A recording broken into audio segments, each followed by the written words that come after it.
And welcome back to the Think Tank Podcast. I am your host, Randy Hayes. So glad for you to join us this evening. I'm super excited about the guest that we're going to be bringing on. I got exposed to her through some mutual friends, and we're both trying to do some pretty cool things as far as, just letting our light shine in the community and provide that information. We talk on a lot of similar subject matters. I don't want to spoil it too much at this moment, but I'm excited that we're gonna get to really chop it up a little bit about relationships and music and some of those similar issues, and hopefully it'll be something that will bless each and every last one of you. So without further ado, I would like to introduce my guest for this evening, Miss Jessica Lane, aka With Love by Jess, aka Rabs. Any more AKAs? No, not at all. All right. So I know, With Love by Jess, we're gonna get into that, but Jess has a podcast by that same namesake, and Rabs that also deals with the musician side of things, right? Yes. All right, cool. So how are you doing? How are you doing today? I am feeling great. Today was a great day. Actually, I woke up on the right side of the bed, as we would say, with all my gratitude and love, because I'm a morning person. So like my whole thing is I wake up, my routine's there, give gratitude, first give thanks, then I drink my water, and then I do a little stretching. Some people, do yoga, but I stretch, I do yoga, and I get into my meditative breath for a few minutes and then cleanse, start my day. So today actually started off really, really well. The sun came out. I'm really grateful that we're in the summer season. This is Gemini season, but Cancer season coming up. But yeah, how was your day today? Man, it's been a really good day. It was pretty chill. The wife and kids had some errands to run, so I got a little bit of extra alone time, and then I ran some errands after. So I was kind of spoiled a little bit today, man. And things started getting a little bit funky towards the time of the show, but we're back on track, man. Back on track. So just do me a favor. Tell us a little bit about yourself.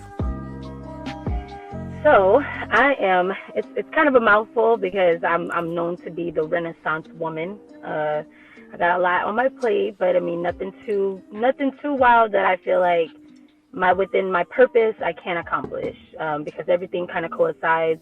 But I am first and foremost, I'm a mom. I definitely like to show that I am a masterful creator in all that I do, and my pride and joy is one of my biggest creations, which is my child. I love being a mom. I love being a part of motherhood. And second to that, I'm a podcaster. My With Love by Jess podcast is on wellness. I also do music production, so I'm a vocal producer, vocal arrangement. I do backgrounds. I'm a songwriter. And I work in the realm of music in that way as an A&R, artist in development. So overall, I'm your music consultant manager in the industry, and also on the website, the other side of things, the wellness page. The podcast is my holistic life coaching. So I do both of those. Those are my business as an entrepreneur. I am a Cancer, if anybody wants to know. I like to shoot that out because I'm definitely one of those people who's going to ask you, where are you? If I don't already know, because usually I'm pretty good at reading those things as well, based off of, just being able to meet a lot of people in my lifetime. I am a networker. I am, definitely a socialite out here in Los Angeles, California. My home base is Riverside, California, so I'm out here between the IE. If anybody's heard of the Inland Empire, it is like a little desert area in Southern California, just a couple hours due to Mexico, so past San Diego. And I love living there, but the music is fruitful there. The IE has an abundance of music, so I work with a lot of independent artists, and I also work with people who are on up and coming as well. So my whole brand and my whole business is geared to, well, one, wellness for sure, the growth and the upward movement of the collective consciousness, and so working in the music industry also gives me the reach to the masses that can actually help with that too, especially because we do have a lot of things that even for me as a life coach I'm able to assist in when it comes to self-awareness and mental health issues. I am a mental health advocate, so and I'm also a women empowerment advocate. I'm an advocate for a lot of great things, and I know that we're going to be talking about on this podcast about frequencies and all that good stuff. So I'm going to kind of wrap it up there, but that's really what I do all together, and hand it back to Randy. Nice. Hey, so real quick, man, I got this shirt from a thrift show, man. I had to shout out, the West Coast, and said West Coast was in the building. I had to, throw this on real quick. So, I love it. Absolutely, man. I've been out to West Coast a few times, and I loved it out there. Man, I loved the vibe. It was cool. I have no complaints, man. Except for y'all got some high prices, but you know what I'm saying. Other than that, man, I don't really have any complaints, man. We have $7. Yeah. We're at $7 for gas right now. So. Sheesh! You hear that?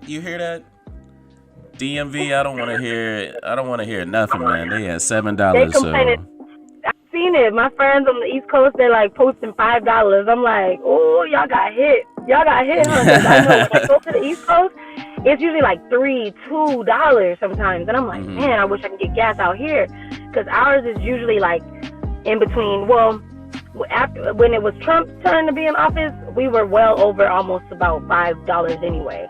But usually when we have a Democratic president, our gas hits a little below $4. But that is typically higher than the East Coast and the South. So we do get the higher price gouging, and it's crazy. I won't even understand. Like, I know a lot of people from the East Coast and the South here, and just all over in the Midwest, they hear that Los Angeles has the craziest traffic, and it's true, because we have like this amazing, huge traffic system, like this freeway system, but because we have an overpopulated state and it's huge, you would never even understand like how is it even functioning. The price gouging there, it also makes no sense, but that's how the system defeats us. You know what I'm saying? Like, you have people out here in these areas, especially because they have the redlining and the subjugating and all the stuff that they do, all of the stuff. So people are commuting a lot. People are driving a lot. Like, Styles Furious said in the movie, talking about the gentrification, Yeah, that's what I was going to say. Absolutely. I was looking for that word in my head, the gentrification. And it's so true, because you can get a good job. That's how I learned about it. I learned about it from that movie. Oh, okay. Yes. Yeah, see, and that's on the West Coast. Like, it really kind of touches on that. And it's pretty wild. If anybody has ever gotten a chance, oh man, I think it's called Them. It's on, what is that? I think it's not Netflix, but it's not Netflix either. But if you look for it, it's not a documentary, but it's like a sub-series of a show, a black family traveling from South Carolina to Compton in the times of the 50s, and how racist and how redlining even came to be about. Like, it literally talks about that, but it's a horror movie too. So if you guys get a chance, is that the Jordan Peele? Is that the Jordan Peele movie? I think Jordan Peele might have done this. I'm kind of I'm a little foggy right now. I'm like, oh man, I'm kind of mad that I don't remember that. But Jordan Peele is. Was that the movie that had Lupita in it? No. Oh, okay, I'm thinking something else. Okay, keep going. I'm sorry. Yeah, I wanna take, well, because that one's not Them, but Us. That's the one. Us. Jordan Peele Yes. Yeah. Yeah, but this one is on. And I'm just, like I'm saying, I'm stumping. I'm sorry, guys, but I'm pretty sure, like, I'm even describing it. Some people have heard of it before, but it is it is set to be like some type of horror, but like suspense, and it's so awesome because it takes place in Compton, California, which where I'm from. That's like, my heart, and especially like my drive and my passion came from music. But yeah, like my grandma would say, like there was a lot of white people in the area of Compton back in a certain time and day when she first bought her house in those times. So I've watched Los Angeles and the West Coast, definitely evolve over this time, especially because we don't even consider it to be three divisions anymore. It's just Southern California and Northern California. They've actually gotten rid of Central part, which I also predicted a long time ago, but neither here or there, because it's really crammed out here. And then we do have the immigration situation, which is, on my stance on that, definitely not necessarily against it, because I feel like people should have the freedom. That's like my first thing. I don't care being American or nothing. My first thing, people should have the freedom to live, period. Right. People should have the freedom to be wherever the hell they want to be and not be, sectioned off and isolated and divided, because that's technically against all of our, collective purpose. And the fact that we're already fighting systematic issues like, racism and colorism and all types of stuff that we've all endured, black, brown, white, even, we talk a lot about the division between white and black, but everybody in America is marginalized in my mind, in some sense. And why? Because it's all a facade. It's being presented that we have this amazing freedom. It's being presented that everything here is free. It is presented in this way, but we are literally grinding to the teeth and nails sometimes to survive in this plane, in this endurance of life. So that's kind of how I view things on my side. But immigration is not that big of a deal to me. But I think it's because it's been perpetuated and there's a lot of fear behind it, especially because our leaders in this country put a lot of fear behind it and things like that. And it's really disgusting.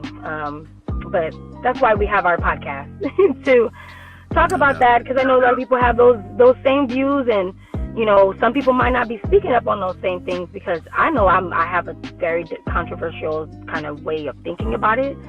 That isn't your run of the mill, your normal, because I think some people would say, yeah, I have a problem with immigration, or no, I have a problem with immigration. But why don't you have a problem? There's this feeling that everybody's trying to protect this land, but inevitably it's supposed to be ours, but it's not. It was taken over. It was taken over, and technically nobody's fighting to get it back. So we do, and we must, and we have to. That's the thing. But definitely tapping in with the collective and keeping these conversations going and to reach the masses is going to help that one day. And I'm very hopeful of that. Okay, that's what's up, man. Okay. Well, I know you kind of, had your schedule thrown off a little bit right before we came on, and I was just just zoning out to some Kendrick while I was waiting for you. That's my guy right there. So, and I wanted to talk to you about that album, since you rep for your city, in Compton and whatnot, man. I'm gonna say my 2 cents and then I'm gonna let you go. So okay. we had like, I guess I would say 3 singles that came out before the album. And those 3 singles were not on the album. Mm-hmm.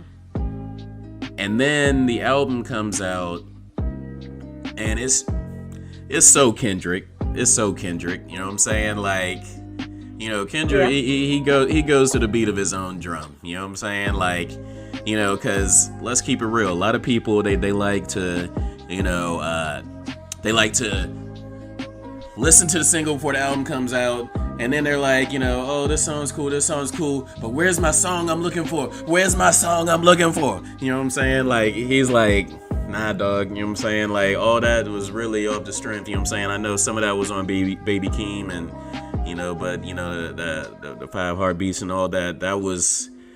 That came out like 2 or 3 weeks before his album came out, and we're like, oh, this is different than, you know what I'm saying? When he's talking about smoking on your top 5 and all that. You know what I mean? Hey, and top 5 tonight. Hey. Yeah, you know what I'm saying? And we're like, so, I know when he said smoking on your top 5, like, if you think that you were the top 5, you shook. You know what I'm saying? You like, what's this about to do? What's he about to do? You know what I'm saying? And then the album comes on, and like, for real, he had me from the beginning when he was like, you know what I'm saying? I've been going through something. You know what I'm saying? And I don't know that everyone can relate to that. Everybody goes through stuff, but like, I don't know if it hit everyone the same.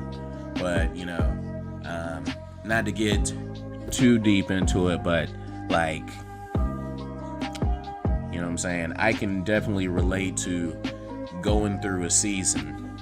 And one of the things I was thinking about as I was coming on my way home, like, I had to like just step out of the house, you know what I'm saying, just so I get some fresh air and, interact with the world, because I've been, remote working all day. And one of the things that came to me was, this the same dude that brought us, to Pimp a Butterfly, which, yo. And isn't that so much like life that,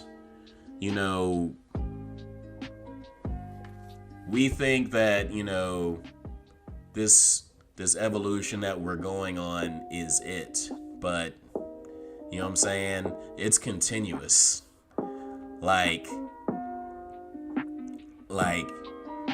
what he came out of, and honestly, this album, to me, I'm sorry, I said I was gonna let you go. This album to me was like, it was almost like exercising mental health demons. You know what I'm saying? Like, I'll go ahead and go since I'm, rambling anyway. You know what I'm saying? Like, a couple of my favorite. First of all, the last 2 songs are my 2 favorites. Okay, and it's probably not like a lot of folks' favorites, because they're not like singles. They don't play like singles. But like, you don't know me like that, Jess, but like, I'm like a little teddy bear. You know what I'm saying?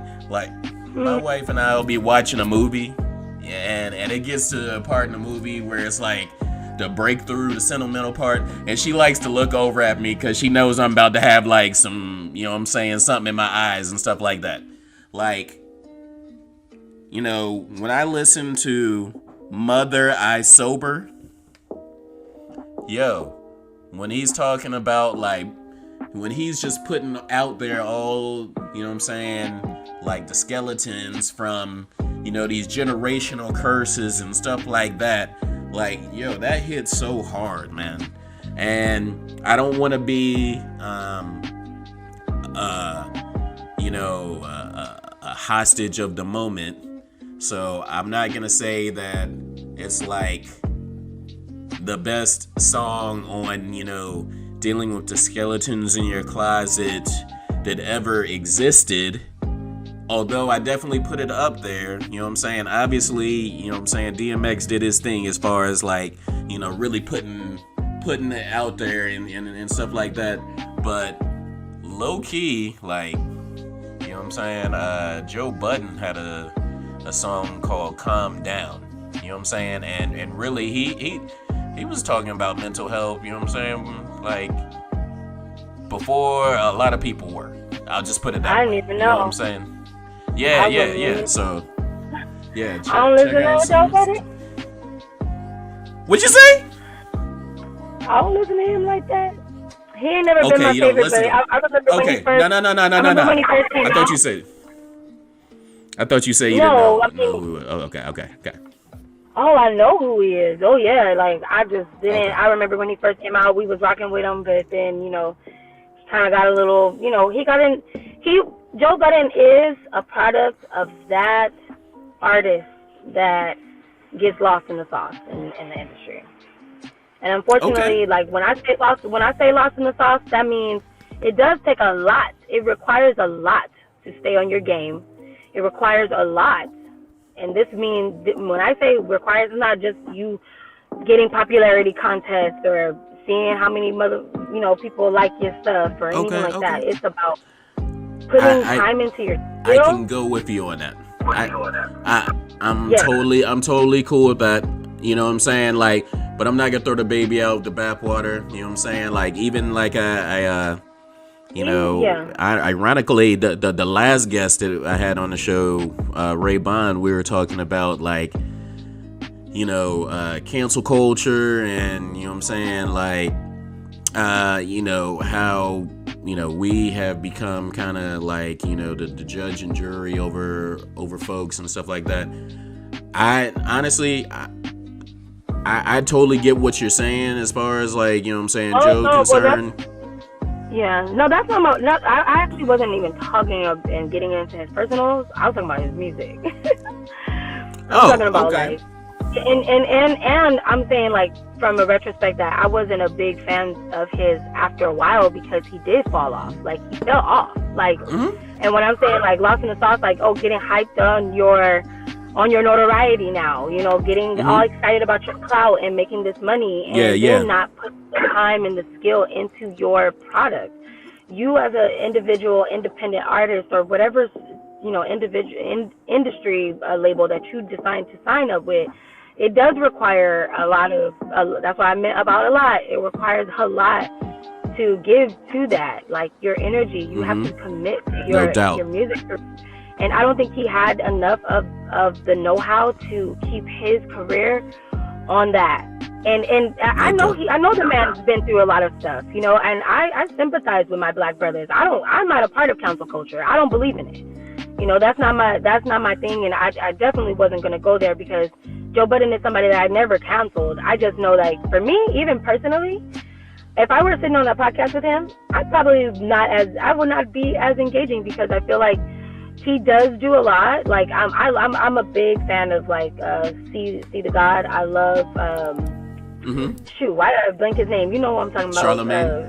Charlemagne. Because yes, even though he used to be like he's like a male version of Wendy Williams, where he was probably popping off at the mouth. People don't like him, certain things that he say, but I do understand his pain a lot because when he took to it to express, because Joe Biden may have done that song, Calm Down, but the way that Charlemagne did it, he just was very open about why he was acting erratic, and he was open about what was going on with his mental health. And sometimes we do place the blame on other people, and that's where I feel like Joe Budden kind of went wrong too, because he's in the public eye no matter what. I want to be abundantly clear. You know what I'm saying? Like, I mean, I have not listened to a ton of Joe Budden or even Slaughterhouse at that moment. But you know what I'm saying? That song "Calm Down" was actually like a hidden gem on the same album that he did "Pump It Up" with. Nice. It was on the same album, you know what I'm saying? Which that had to be around like 2000 or 2002 or something. Yeah, you know what I'm saying? Maybe a little earlier than that. You're right, probably like 2003, 2004, because that was the transition. Yeah. I was in high school. I remember a lot of things by the year I was in high school. right. I was a music head. Like everything is music. Since I was a little girl, I could always remember going back to that single because I remember I was this age. Like I remember just know. Yeah. I think they even played it on "You Got Served" and stuff like that. So anyhow, so I was talking about Mother I Sober. You know what I'm saying?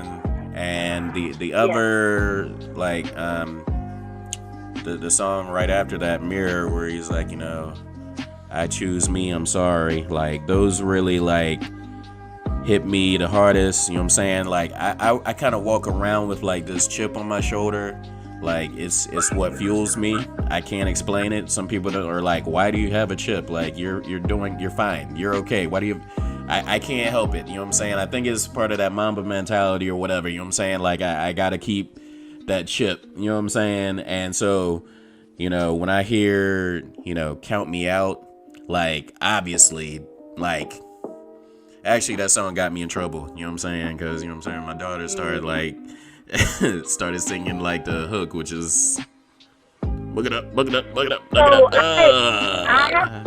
I have to be 110% honest going forward because, I am an honest person. I'm going to just give you the real all the time.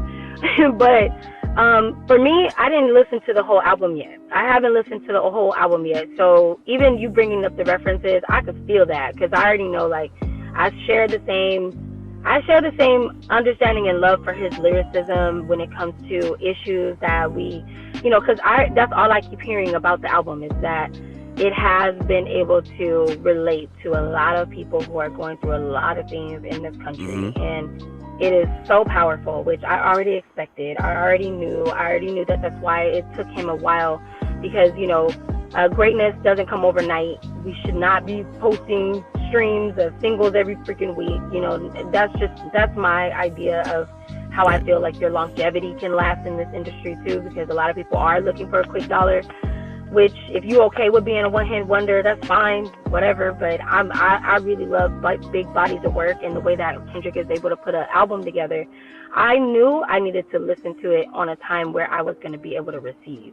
That's how I do with most of my favorite artists, some of my most favorite people in this industry, that when I value their music, I take the time because I want to let all the fluff die down, because I hear it all the time. Music heads alike, people who believe that they have the ear for certain things, and especially in music.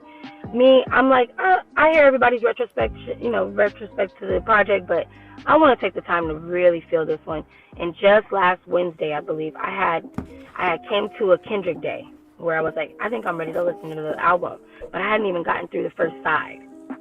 And that was because I was in my car, and my car is my music sanctuary. It's basically where I can enjoy a full body of work by myself in my own lonesome in a quiet space, because technically that's where I do that's where I listen to a lot of my music. My car, I'm a commuter. I'm a heavy commuter, so I'm always in my vehicle. I'm working back and forth. I live in the IE. I work in LA. That's an hour away. Most of my jobs have always been that way. I even used to commute to Las Vegas, so that would give me 4 hours to listen to a whole album 3 times if I wanted to. And just around this time, I haven't completely finished the Kendrick Lamar album, and I also feel a little bad about it because I was supposed to finish that day, but I didn't. I was just working and things. Life is just, life is life right now. Well, that's crazy. It's crazy that you said that because, what I'm saying, obviously, actually all 3 songs that I reference are on the second side. You know what I'm saying? I didn't even talk about the first side, obviously in 95 and, you know what I'm saying, We Cry that Together. That was one of my favorite. Like, I listened up to 5 songs and I was already blown away. Like, the fact that the one most compelling song I think anybody could, I know people are going to talk about this song, was the one, I Need You, I think, or it's the one where the couple are going yes. We Cry chills. Together, whatever. Yeah. Yes, talk about chills. Talk about it being relative. Talk about it being someone's nightmare and actually someone's healing moment. How about that? Like, how about it being someone's all to make it work? Sometimes that's what we triggering. have. Trigger was the thing that I was like, whoa, like, I know this is triggering people when they're listening to this. If you're in it, oh my God. I can't even imagine. Like, and to be honest, like, for me, most of my relationships that kind of, like, start arguing and stuff like that, I don't like to deal with that. I don't like dealing with the arguing back and forth. But it ain't never gotten that kind of toxic. You know what I'm saying? Like, It ain't never been that toxic, but there have been moments where I felt like anguish, or I was feeling like I hated the person, no lie. But I mean, those are emotions that we've all experienced before. But then also just knowing what love feels like, and knowing that love, even when it's at its most chaotic point, because relationships do go through stages, and and I do want to talk about that a lot in the book that I want to compose. I want to really write about that, about the stages of love and how we get to a successful love. And that song just, it's crazy to a lot of people. It sounds crazy, like mad, Sounds like, man, chaotic. it's a toxic love, it's a toxic situation. But unfortunately, that is somebody's real experience where that's how they It's get a microcosm. by. It's Yes. a microcosm. I mean, you can substitute an insult here and there. You can substitute a scenario here and there, but it really is a microcosm of what a lot of folks go through. You know what I'm saying? Because To keep the lights on, to raise the kids. Like, honestly, like, it's not easy. And just even some of the things that she was saying, it just sounds like a lot of people who might have lost their way in love. You know what I'm saying? People who have lost themselves behind loving someone else. That's one of my key points, even talking about love and relationships, is to make sure that we already have the love within ourselves. We already have the happiness within ourselves, so that we don't really rely on someone else to give that to us. It's very let's true. let's talk about that. That's the next point, Jess. Let's go ahead and, you know what I'm saying, break it down. What is love? What is love? You know what I'm saying? This love that you speak of. So love for me, number one, truthfully, is agape. Agape, for some people who don't understand what that is, it is very universal. Love can be with anyone. It can be with kids. It can be with your family. It could be with friends. It could be romantic. Love is infinitive. Love should be the frequency that we all can experience in a lifetime, and that is something that I believe that everyone is granted. Love should be a good feeling. I want to say that because I know society has programmed a lot of us right now, especially because we've been going through a lot of ups and downs between the male and the female species. We got a lot of toxicity out there. It is not the best environment, seriously. And sometimes I know, like, people joke about it and dating and stuff like that, but it's real. But love is a high frequency. Love is a high vibration.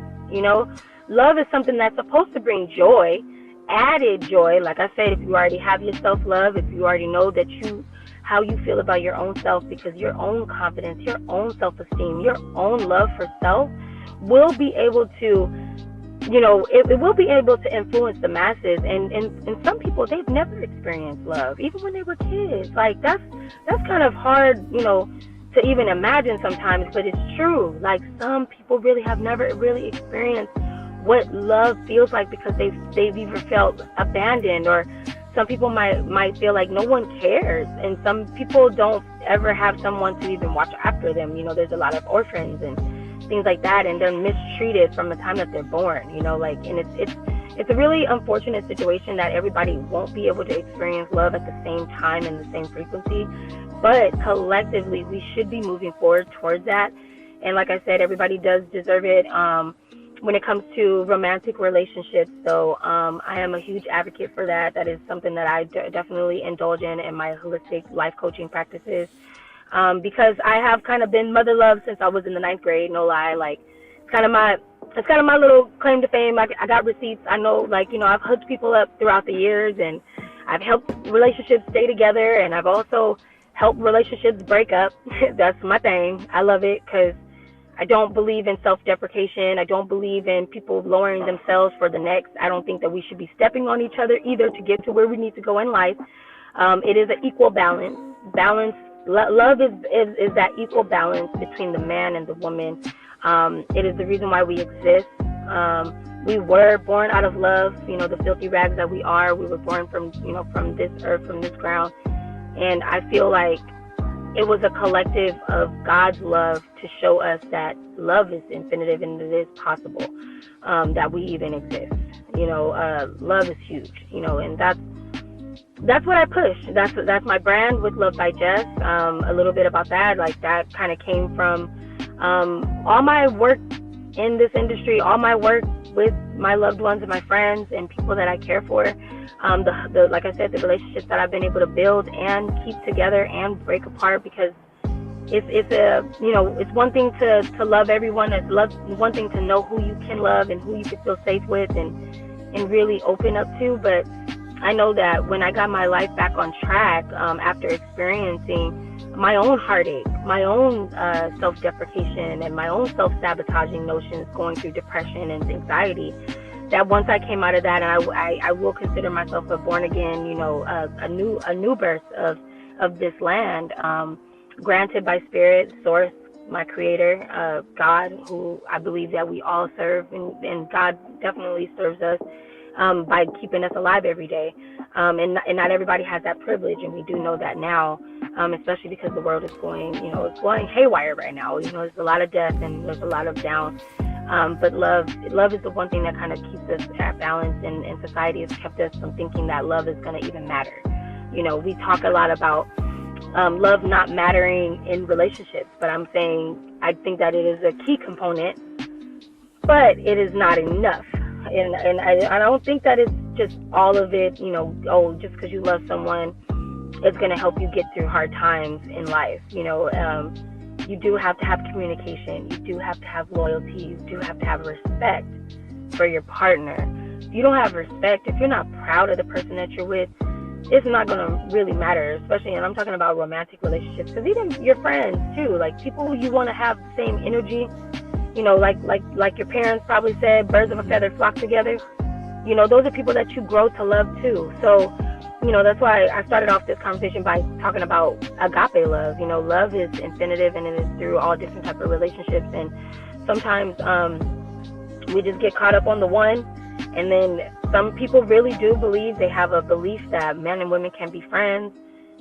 Some, you know, which I don't believe that. That's not my belief, you know, and I have my own controversial viewpoints and stuff too, but I do believe that people can come together a part of their path. Like when you're on your own individual path, you will encounter souls on this lifetime, on this walk. Not everything is destined to be romantic. Not everything that you're not supposed to be, you know, you definitely, you know, we want to be fruitful and be mindful of our consciousness and our vessels and our body and how we take care of ourselves.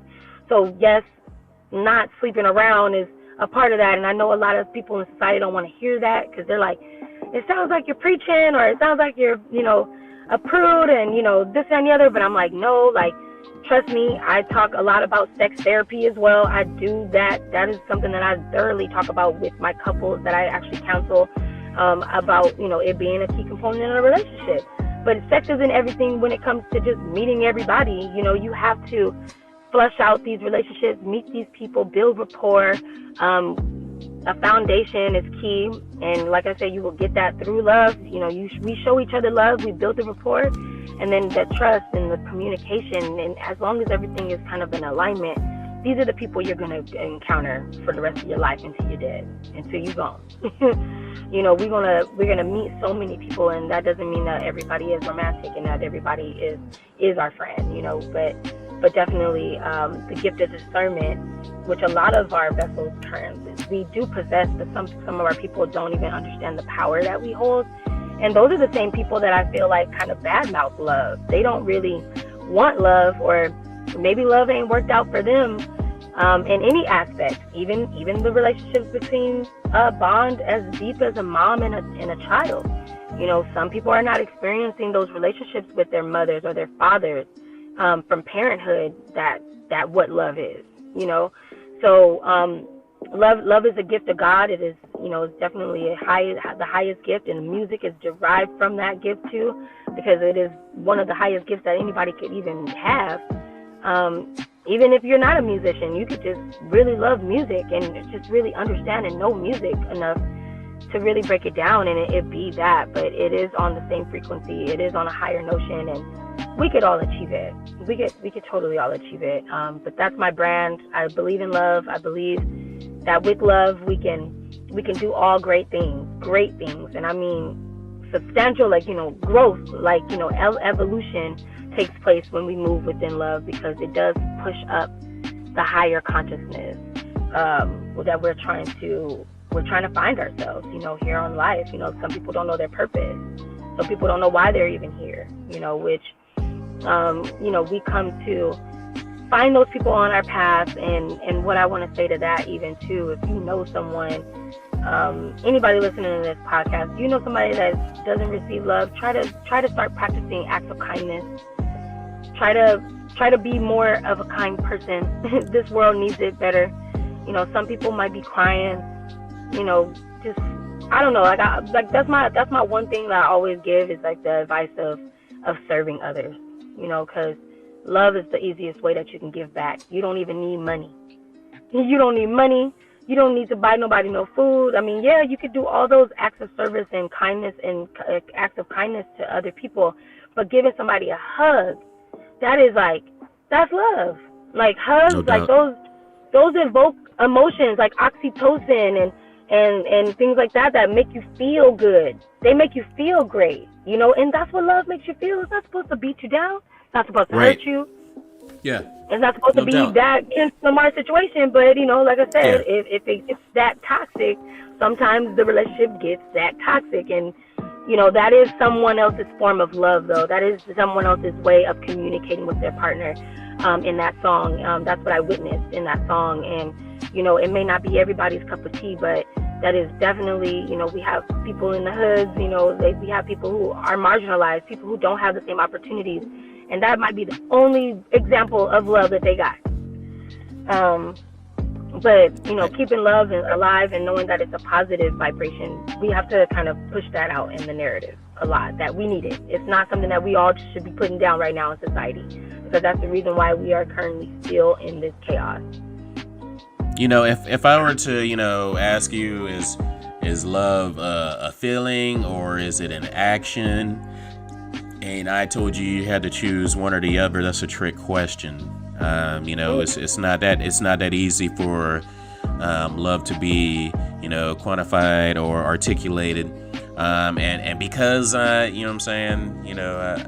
read my Bible, I gotta, throw this out here. Not to alienate people, but this is just one source. I'm looking at, 1 Corinthians 13th chapter.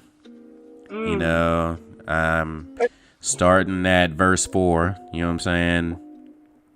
it says, love is patient. Love is kind. It does not envy. It does not boast. It is not proud. It does not dishonor others. It is not self-seeking. It is not easily angered. It keeps no record of wrongs. Love does not delight in evil, but rejoices with the truth. It always protects, always trusts, always hopes, always perseveres. Love never fails. And it keeps going on a little bit, but is it a feeling? Is it an action? I'm gonna say love is a fruit. It is a fruit. Yes. I'm gonna take it right down the middle and say love is a fruit. So I appreciate, and I've had a chance to listen to a couple of episodes from Jess. And one of the episodes that really stuck out to me, I don't know if it was the same situation that you alluded to earlier when you had a transformation in your life, or if it was something, earlier, because I know you had mentioned, the father and whatnot at one point, in the change episode. But I thought it was very interesting when you were talking about, part of the cycle that a person has to go through when they're dealing with change. But specifically in the context of being a people pleaser. I think you said that at least at one time you were a people pleaser, or you still identify with some people pleasing traits. And I know I identify with some people pleasing traits. And I love when people give you a roadmap and you can kind of identify where you are, what milestone you need to reach next during that process. So can you just talk a little bit about, the process of change, man? If you could just kind of, sum in like some of what you were talking about back then. It was a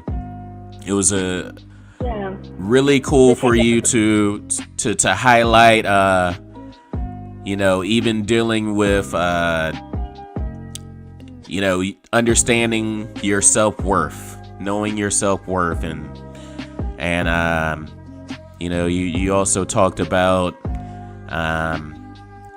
in knowing your self-worth, being able to articulate, the pros and cons to you as the person. So, I'm gonna let you I'm gonna give you a moment to, just break that down in your own way, man. All right. So, yes, the episode I was talking about change. I needed to do an episode on change on my podcast because change has been a huge thing in my life. Very transformative. I've always felt it was. I always knew that by becoming open to different ideas and to kind of like broaden my horizons, which I feel like my father taught me. That was something that I definitely learned through my dad, always kind of keeping me with the experiences, that things would have to change, because if you don't even change things, then you do stay stagnant or you stay the same, and that's boring, like just little very elementary things like that too, that I learned to understand when I was a kid. But even when it comes to like my transparency, when it comes to my walk, I did have a very heightened sense of awareness when I was a kid. So my self-esteem was a little bit more intact. My confidence was a little bit more intact. And don't get me wrong, that doesn't mean that I didn't have self-esteem issues sometimes, and or I felt a little like, I didn't know who I was, because I think that that's the age that we go through when we're in middle school, trying to figure that out, because we are growing and we are changing and we are starting to figure things out for ourselves a little bit more and voice our opinions on things, and try to develop a sense of self in the world, because individuality is also something that I talk about on one of my other ones, but it coexists when it comes to change, because having your individuality, it is your own sauce, it is your own, it is your own lane, but being able to, like I said, switch it up is key. And in life, if we get so trapped into one idea, it doesn't push forward things like love. And I love how you said earlier too, love is a fruit, because I do believe in that as I guess I would say as an adjective, a feeling when it comes to eating a fruit, like just tasting it and it tasting good. It's like all the senses start to react. The fact that even fruit gives us life and it gives us value when it comes to our health and our diet. It's medicine. So there's a lot that goes into it, and the fruit of the spirit, love is being one of them. Love thy neighbor, love people. And so I've even seen people come up from childhood that didn't have the best experiences, but learn how to love, but by opening change and bringing change into their lives. To talk about my people pleasing, I want to say on the record, people pleasing, even necessarily, I know it gives such a negative connotation, because what we've been taught now is through psychology, is that it is a self-deprecating act, and it can be, and that's where I'm going with this, is that it's okay to turn the other cheek and also act with kindness and grace, and because that is something that God asks of us to do. And when it comes to people pleasing, in a sense, I've always felt like there is nothing wrong to see people happy. I'm one of those positive people, and I've been on a high vibration since I was a kid. It's always like, oh my God, I just love to see my friends make it. Oh my God, I love to see my friend shoot that goal on soccer. shoot, we about to celebrate because my cousin just turned 13 years old. Like, little stuff. You have no idea how much, in my mind, I just enjoyed watching other people smile.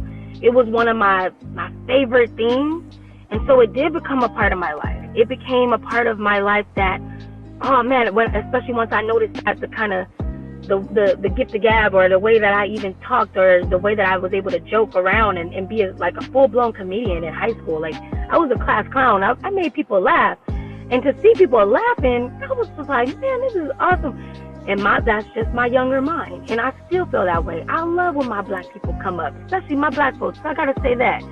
I like to rejoice when people are happy. I like to rejoice when things are there. So there's nothing wrong with getting the satisfaction that people are happy and pleased.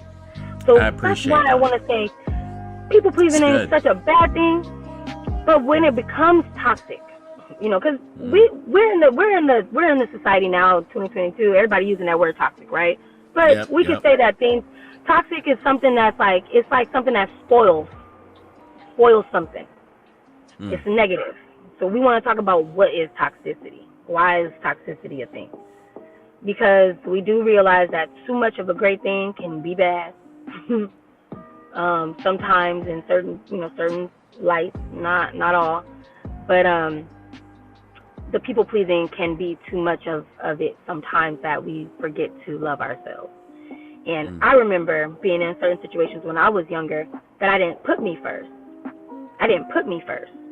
And this was the coolest thing about me understanding that when it came to change, was that my best friend at the time, rest in peace, my best friend DJ Tucker, he's an amazing soul, one of the first men in my life that I'm not connected to by blood, that showed me unconditional love. So I know what love looks like, even from a partner, from a friendship. And he taught me that, how about you take care of yourself first? He was always preaching that when we were only like 11, 12, 13 years old, 14 years old. Up until, my best friend, he passed away when we were 16. And I lost him when we were in 11th grade. And that was the one lesson that he always taught me. Try to put yourself first sometimes. And that's the part of people pleasing that we have to let go, is that it's going to be okay to disappoint some people. You can't do everything for everybody. Not everybody is going to need that help, or not everybody wants to help. We have a lot of hyper-independent people. So even when you have, say, for instance, an example, a hyper-independent person that you really you're trying to go out your way to make this person happy, because so you pick up their groceries for them. You're like, oh, I'm going to just make them happy, or do whatever to get in their good graces and all that good stuff. And the person comes and they're like, ain't nobody asked you to do that. Ain't nobody told you to do this for me. Then you start to feel like, wait, I just thought I did something great. I thought I was doing something nice for somebody. You know what I'm saying? And so those are moments where you start to question whether or not you're worth receiving or being received in that way. So we do go our way subconsciously, trying to figure out how we can get on someone else's side. And it's like, it's too much energy put into that. And it becomes like we are losing ourselves and chasing after that goal to satisfy someone else, when we should really be looking within. And I had a couple of situations when I was younger that I felt awful. That one time, like I got this one memory, will always stick out in my head, about a people pleasing moment in my life when I was a kid. Was that I was isolated by one of my friends one time. I guess I had said something that was honest, because I feel like it was an honest thing that I had said, but they didn't like it and they were upset with me. But they didn't even come to me to talk to me about it. They just basically blackballed me for a few days. They didn't want to talk to me. They did the whole silent treatment. And I'm like, what? Like, in my mind, I didn't know what was going on. I'm like, they don't want to be my friend no more? And of course, I was scared, so I started getting sad. I didn't know how I felt, because this was a person that I cared for. This was a person that I talked to every single day. I know I must have did something wrong, but I was, in my mind, I'm, very self-aware. Even in those times, I'm, self-reflecting, going inward, trying to figure out, did I do something wrong? I didn't want to beat up myself, though. I didn't want to try to figure it out. But what I did was I took to the notion that, oh, the next time I see her, I'm going to just go and give her a hug. Or I was like trying to, I guess I wasn't respecting her boundary, but even in that time, she didn't really give me a boundary to even overstep, so I didn't know what I was doing wrong, like I said. But I realized that it wasn't getting me anywhere, and I started being more defeated. I was just like, oh my God. And then, of course, this is where in all relationships it could benefit us from in learning this skill is communication. Learning to, one, be receptive to something that someone has to say, even if it's not your favorite thing to hear. If you know your friends have have your best interest at heart, and it may not reflect how you want to move. It might be hard. It might be challenging how you want to hear yourself. But I was very open to talking to her. Finally, when we finally talked, but I found myself going through conundrums, trying to keep up with this person, trying to place my value in the way so she could see it, so that she could talk to me, And people are chasing after that, and that's where people pleasing becomes toxic. I did learn by the time I was in my 20s. I didn't have a lot of more experiences in the people pleasing area, but I did come into my 20s where I realized I was being in certain groups. I was attracting certain women that I was having, I felt like we were building great relationships, but definitely I noticed some, leeches or some people that wanted to take advantage of you because you might have been a plug, or you got access to certain things, and people just want to be around your energy and take from you, take advantage and use you and things like that. And sometimes subconsciously you could throw yourself in a people-pleasing motion at that too, because rather than you looking at it like, oh, why are these people really, I thought the intent was pure. I could have always thought that the intent was pure up until I seen that it wasn't. But it was like, I am keeping up with these folks. And the only person that we really should be keeping up with is ourselves. The one thing that my dad always talks to me about, the one thing that's very true, is that the person that we are really looking for in this lifetime is ourselves. We, as a country, are so desperate to find love, and romantic love at that. They don't even think about friendship. They don't even think about how we're going to build a team and be partners in business or anything like that. It goes straight to the romance. But even without romance, even without the romance, how are we collectively building communities if we don't even know how to, well, one, communicate with each other effectively, have loyalty for our community, have love and respect people's boundaries. That is the number one thing I talk about too, because it could help in those situations when it comes to relationships, especially in these days, because a lot of people are trauma ridden. Some people have a lot of trauma. They aren't healing through their process when they go through breakups. That's how we do receive all this toxicity in the world, because a lot of hurt people. It is a perpetuated cycle. And before, like I said, we're so desperate to find the romantic love, we're not finding the love within ourselves, and we are the love that we are trying to find, so that love could attract real love. That love could attract real partnership. That love can attract real friendships, real love partners, like lovers, real soulmates. Because I do believe that we have soulmates too. Just like we have a twin flame, there are differences in that, but I don't know. I don't want to go into a whole segue on it, but there is a difference between those two, because everybody, like I said, I talked about earlier, we have encounters with people. We're going to have many connections throughout this lifetime. So not everybody is your soulmate, but not everybody is your twin flame, but not everybody is also your friend. Especially because we have karmic friendships. We have friendships that, just like, we, like, even when we say, oh, I know I must have met you in another lifetime, that's real. Like, those instincts are real, because we are spirit. We are not just our vessels. We are not just Randy and Jessica. We've already been here before. Some of us, most of us, I would say, a lot of us here living on Earth have been here already, because Earth is somewhere where they send the people to do their trials all over again. when they're not living in the righteousness, that we're granted through receiving mercy and grace through God. That's one of the reasons why we still have our breath every morning we wake up. So, look, all of it. I don't know where I lost track, but all of it. That's where I'm I preach a lot. I'll be preaching. So I've gotta say this, man. I'm gonna talk about Jessica real quick, like she's not even here, man, because I think the audience needs to know this, man.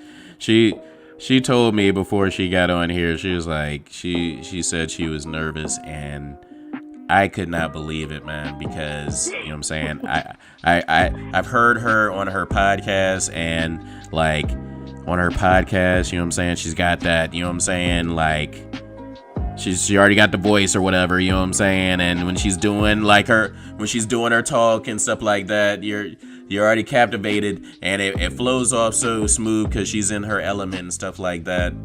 And I've had conversations with her, and you know what I'm saying, it's kind of similar to, you know what I'm saying, like what's going on right now, like, you know what I'm saying, like she's shooting out, she's like machine gunning it out right now, man. There's so much in her, but that also goes to, you know, like how much thought that she has put into these things. You know what I'm saying? Like there's such an abundance. Like, so that's pretty dope, you know, understanding that, man. I've gotta break this in, and are you still there, Jess?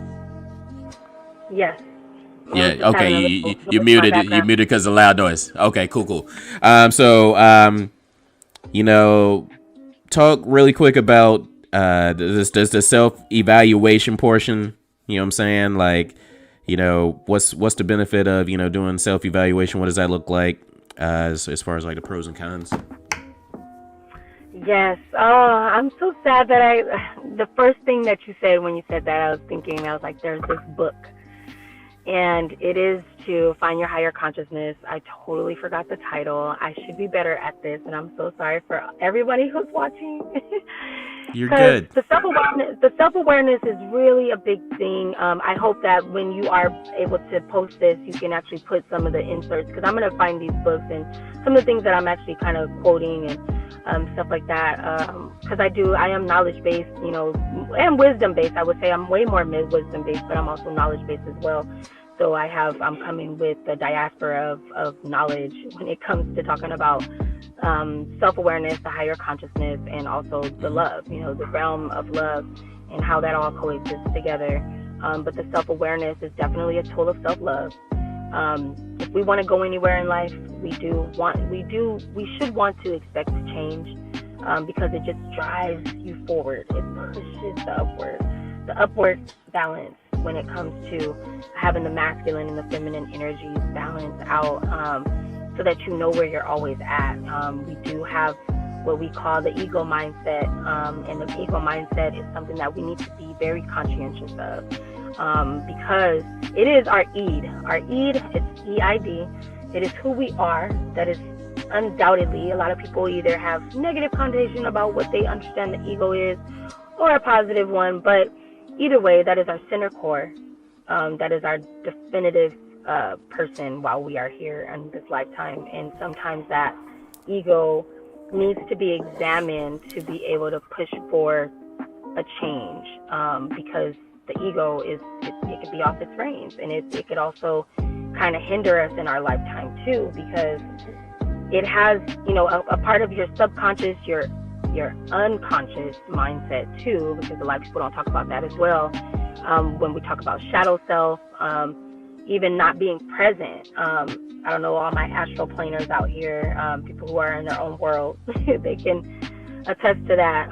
But it's like, you have to be willing to want to examine yourself to find the solution. There's solution within our walk, and we do have the Bible as a way to navigate us. It is our sword. You know, it's a lot of representation of how we can keep the lights on, you know, especially upstairs. But there's a lot of other books, you know, up under the realm of God that I would even also include in there, like, you know, the Quran and other books, like not a lot of different ones, but I won't even bring them up. But they do have the guidance. But like I said earlier, you are what you were looking for. So it is within. Going within, when I say tapping into the collective and the unconscious mindset, or the subconscious mindset. Being able to put your ego down for a second to evaluate where you're at in your life. So if you are going through things, or you're going through stress, or you're going through anxiety, or you're going through depression, those things can be easily evaluated once we own up to and acknowledge that there is an issue and there's a problem. Some people don't have that power. Some people don't even see it.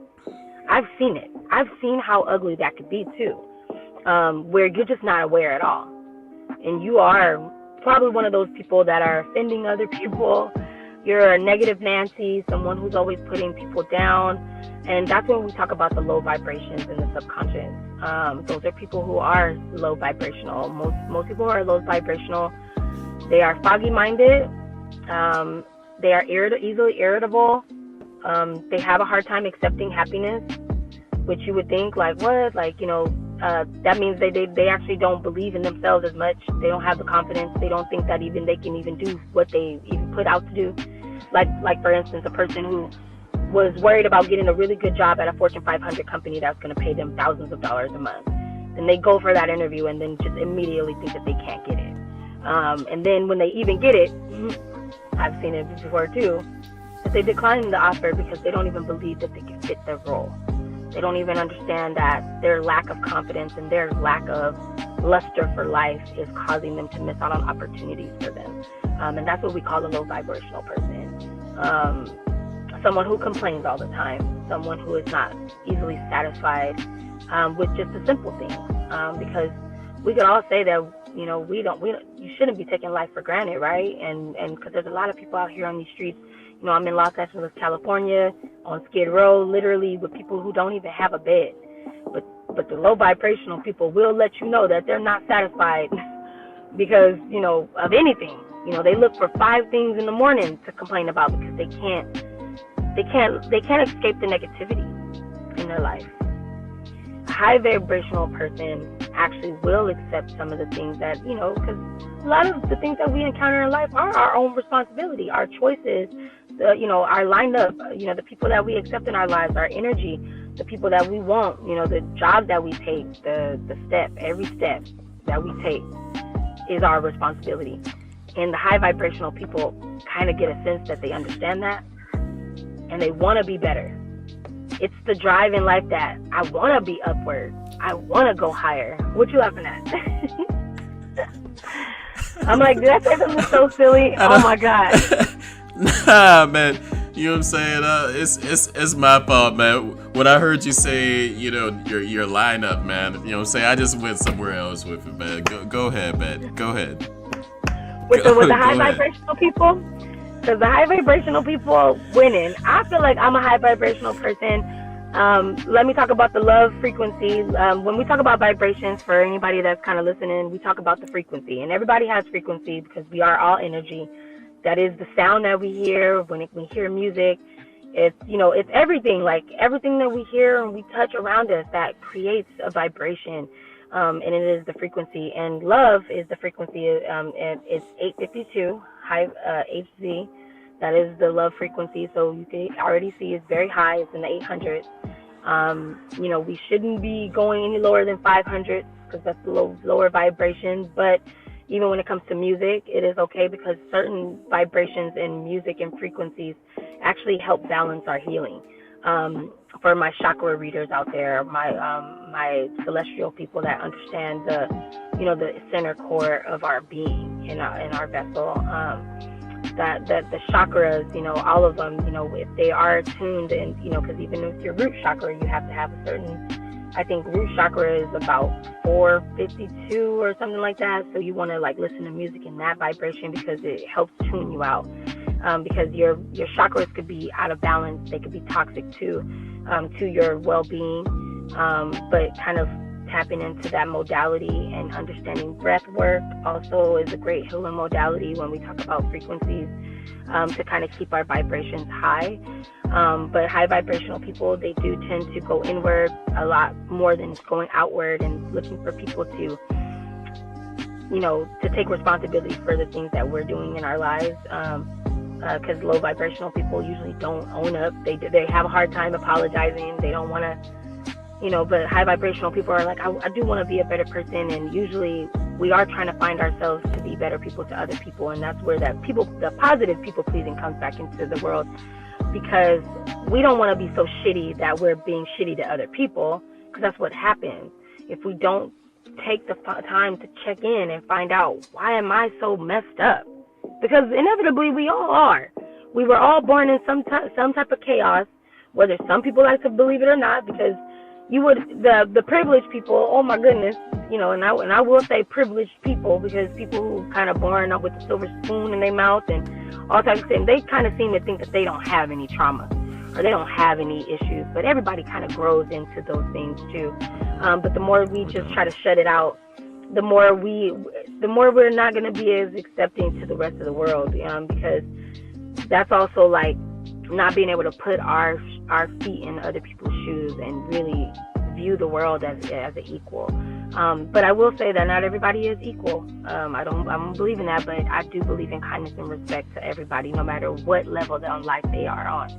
You could be a bum. I would never treat you no different than a man that has a suit on that got $500 in his pocket. I'm going to treat everybody the same equally when it comes to respect and love. But I know that everybody is not equal. It is impossible. It is not a thing. And I think a lot of people want that to be a thing. But like I said, with the high vibrational and the low vibrational people, it can't be. Because those people don't want anything out of life. The negative people don't even think that they're worthy of having something out of life. The higher vibrational people, they're seizing every day like, I can't take this for granted. I only got this one life to live. And that's where the YOLO comes from. And I think a lot of people appreciate that song by Drake, the YOLO song, because it did bring in an awareness that we are only living life once. Life is too short. It is temporary. That's an alert to me. That's like as much as y'all think y'all got time, we don't. And time isn't really on our side like that. We don't have an infinitive amount of time while we're here living. So it is to seize the moment. It is to uprise. It is to become better people every day. And even if we aren't showing up for ourselves the best that we can every day, or maybe we're not showing up for other people the best way that we can every day, it is still one day at a time too. Just because it's one life, YOLO, it is still every day, and every day we still have to allow ourselves grace, even when we're sad, even when we can't get out of the bed, we feel lazy, we feel stressed, we need a vacation. Those are days that we should allow ourselves to feed into ourselves, to pour into ourselves that self-love that we need to be able to be up on the higher vibration, because everybody falls at one point, and that's what life is. And God is going to humble you one way or another, whether you want to like it or not. Troubles don't last always, though. They don't. They're just as temporary as the abundance that we could receive. But how do we maintain that abundance? By staying on the upward. It's staying on the righteousness, staying on the higher vibrational consciousness with the collective.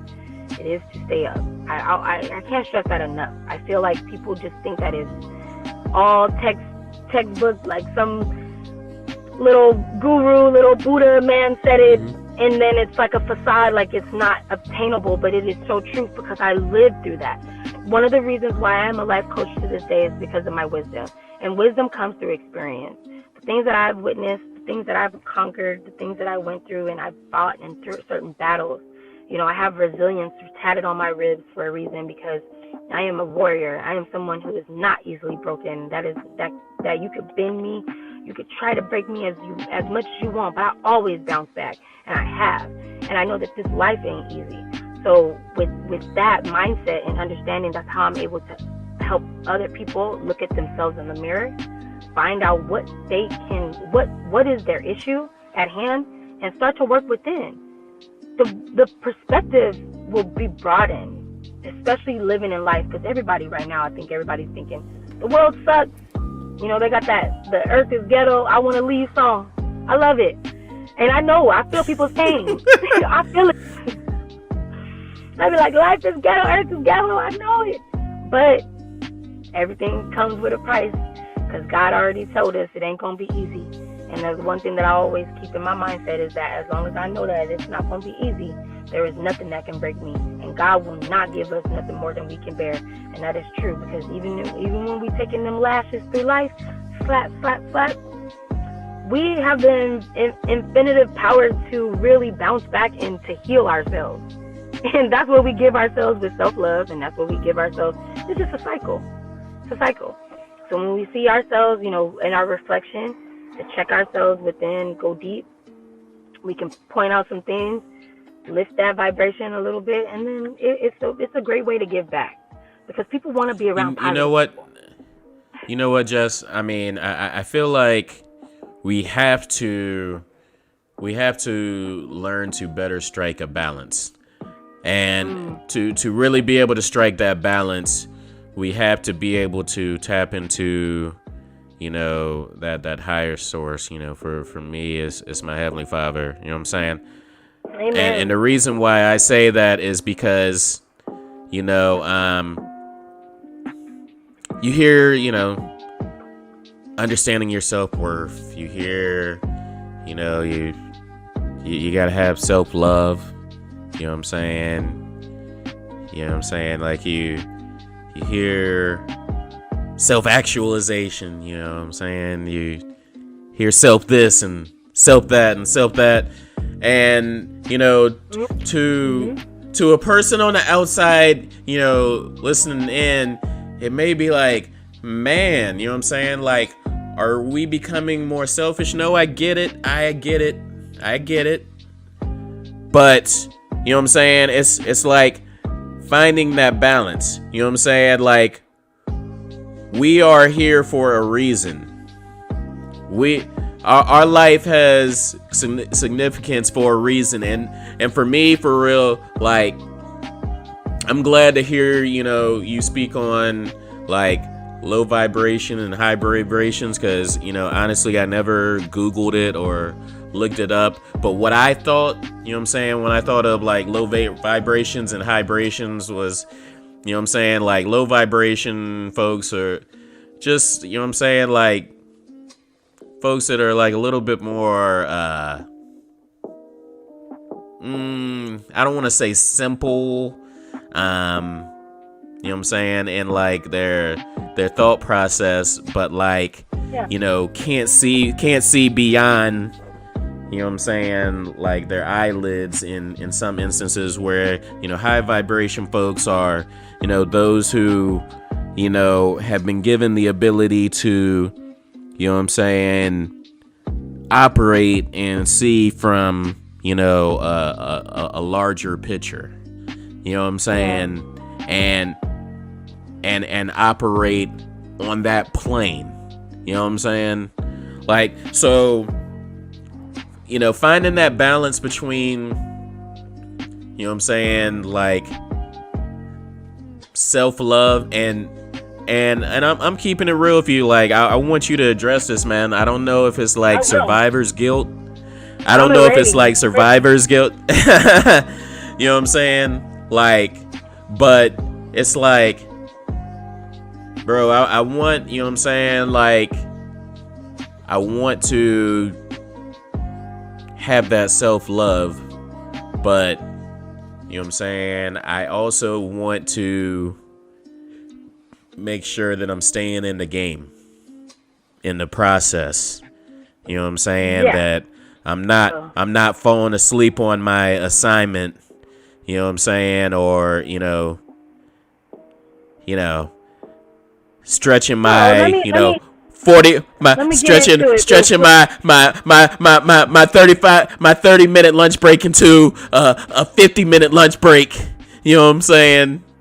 Let me get into it, because the funny thing is, because I know we come from similar backgrounds, and two, greatest gift that we were able to receive, especially through religion, because we don't really talk about religion a lot these days, and even when people talk about it on social media, it becomes a negative thing, right?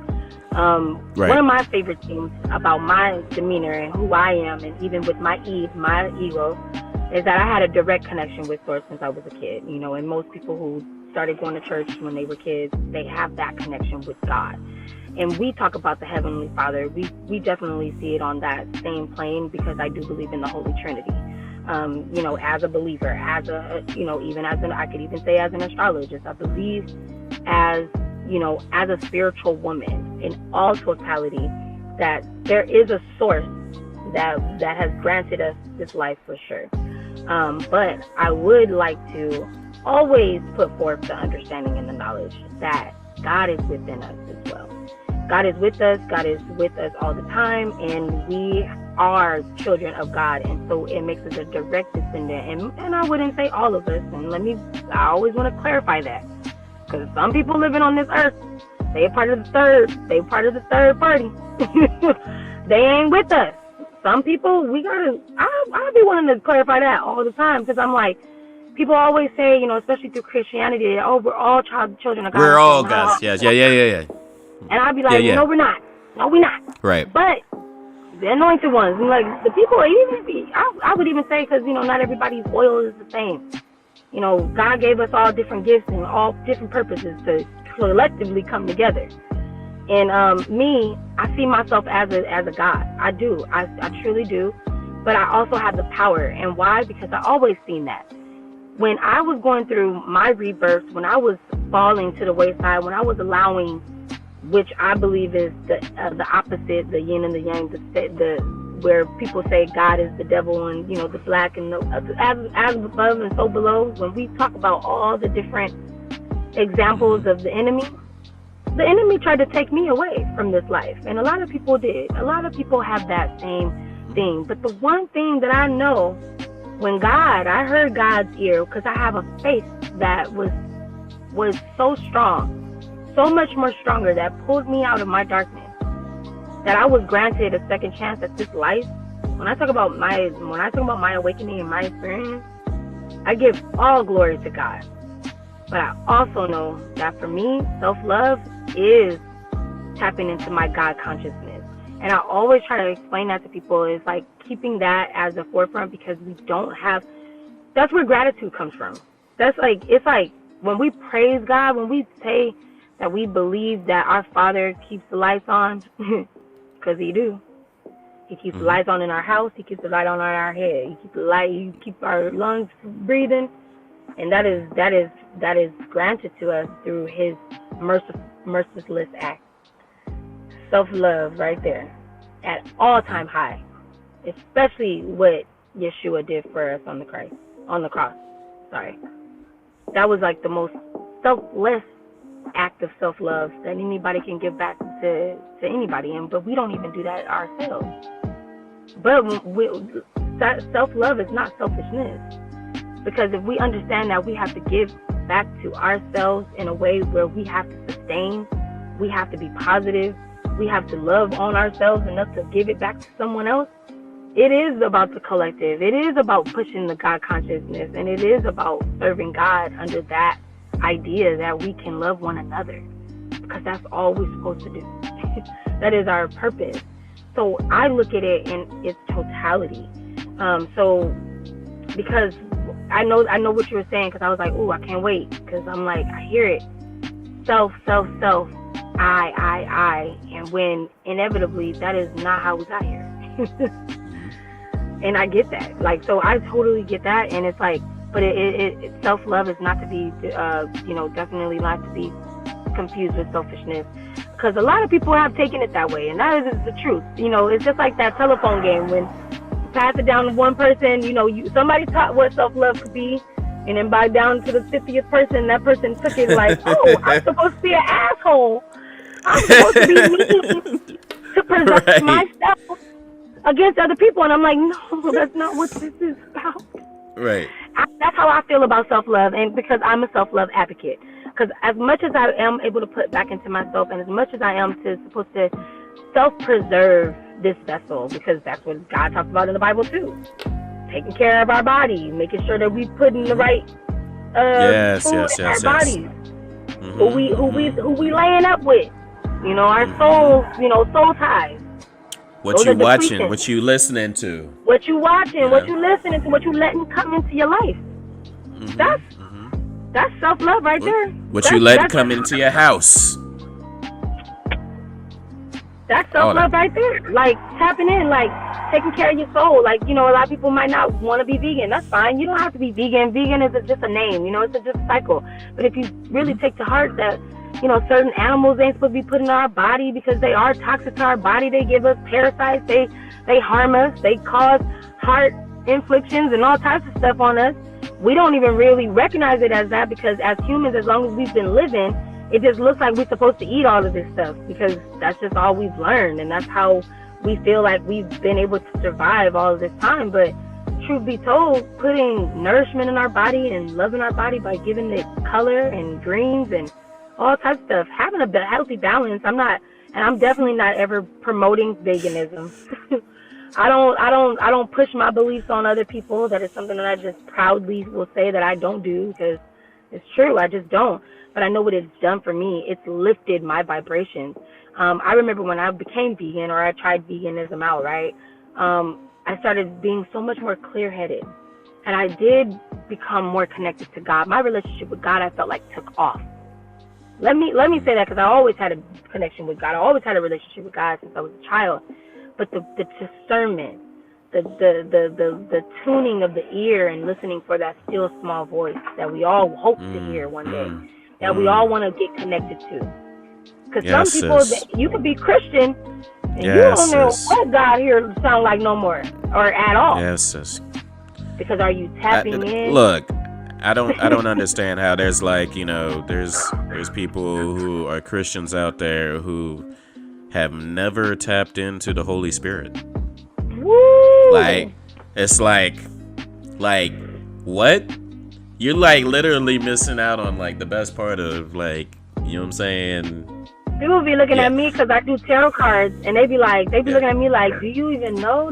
What does that feel? I said, please. I have direct connection to the Holy Ghost, to the Holy Spirit. If not, I feel it. When I talk about moving and making moves and who I'm conjoining my body with and my spirit, I hear it.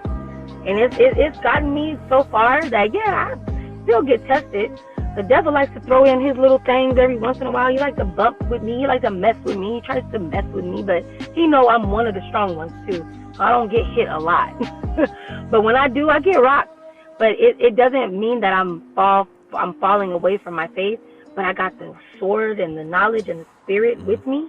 So it makes me a lot more graceful to get through these burdens and these issues and these demons in life that try to attack me. I'm steadfast in that way, and that's what fasting and going vegan, at least if you try it 30 days, that will do for you. It will clear up your mind, and you don't have to commit to that lifestyle. Nobody's telling you to go vegan for the rest of your life because it's saving all the animals. Everybody goes vegan for a different reason too. And veganism isn't just about the animals. Sometimes it is about alleviating our bodies of all these chemicals that they put into our food.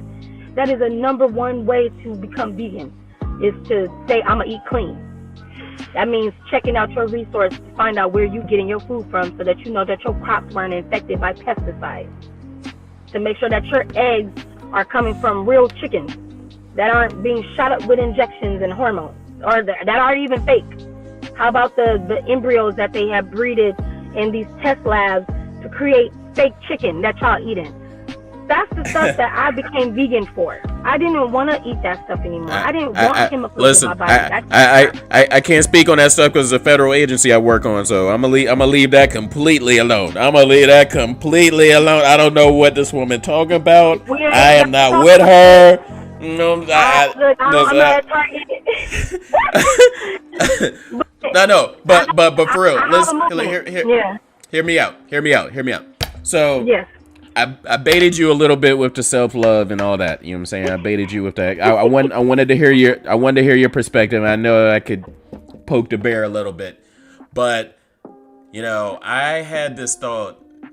I was in the car driving the other day, and how old were you the first time that you were given opportunity to do makeup work? Makeup work? You mean makeup in life, or makeup like an artist? No, I'm saying no. I'm talking about you're in school. You know what I'm saying? Maybe you had makeup work or a makeup test or a makeup work. You know what I'm saying? I feel like I was in elementary school or something like that, man. And I had been working on You know what I'm saying? Maybe I got a little bit behind. Maybe I wasn't focused. Maybe I didn't understand the assignment. Maybe I was completely off key on what was expected, whether I got behind on turning in assignments or I got behind on, you know what I'm saying, like, or the grades were just not up to par, whatever the case is. So I feel like most people at some point in time, whether it was first in elementary school, middle school, high school, or college for some of us, we had makeup work or a makeup test. And to me, it is the ultimate sign of grace. You know what I'm saying? Like, makeup work never shows up anywhere in the syllabus. When have you ever, you know what I'm saying, went into a classroom and they're like, yeah, you know what I'm saying, we're gonna give you a couple bogeys just in case you really blow it, you know what I'm saying, so don't trip too much if you start slipping, you know what I'm saying? Like, it's never presented like that. But makeup work is something that I am usually so grateful for. You know what I'm saying? I'm like, yo, I really blew this. I'm so grateful to have this opportunity for this makeup work. Right. If that's an example of grace, then self-love, because this life that we live, it kicks our ass sometimes. Let's just keep it real. This life that we live kicks our ass sometimes. Self-love is an opportunity for us to give ourselves grace. Yes. Thank you. Boom. It is grace. It's compassion. I love the word compassion because it goes hand in hand.